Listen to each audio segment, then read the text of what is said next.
So hey guys, today in this video I will show you how to create this type of trending black and white effect. Now let's see how to create this in Capcut.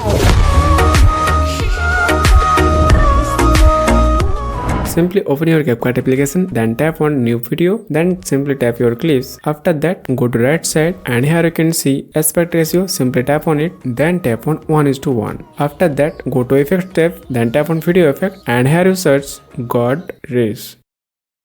Here you can see God Rays.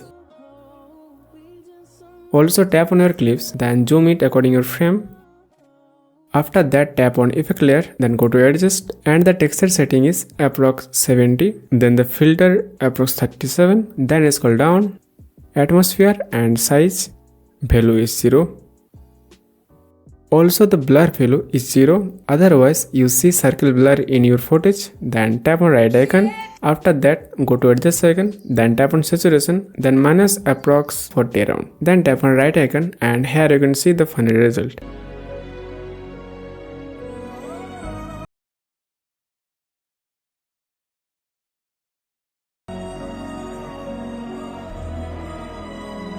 After that, tap on export setting. Resolution will be full HD and frame rate approx 30, then bitrate approx 20. Then tap on export and subscribe for more.